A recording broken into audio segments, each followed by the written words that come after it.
Ayan mga idol, oh, grabe ang ulan dito sa Chiba-ken mga idol ko. Inuulan ba sa inyo dyan? Dito po sa part of Japan mga idol ko.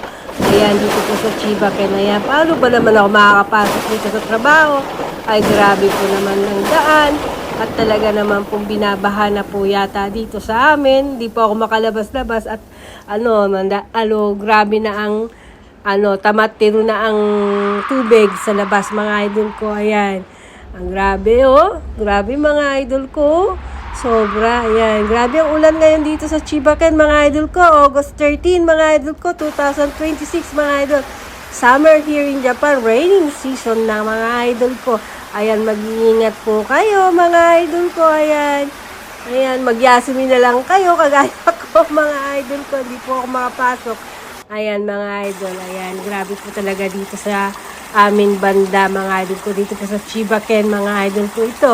At live na live po tayo ngayon. Ito pinapakita ko sa inyo para makita nyo rin naman ang aming sitwasyon dito mga idol ko. Okay naman po kami mga idol ko, sa labas lang grabe.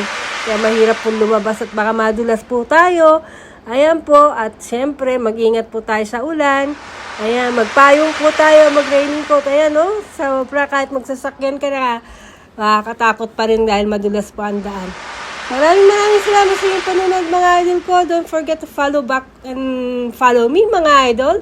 Ayan, forever mo forever young mga idol ko. Ako po ito at nagbablog sa inyo dito po sa Japan ngayon.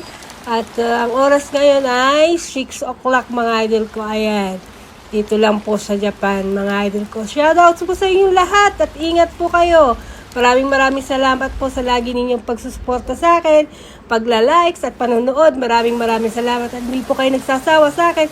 Maraming pong salamat. Ayan, follow nyo po ako mga idol ko ha. Huwag nyo po kalilimutan yon. Bye! Ingat po kayo!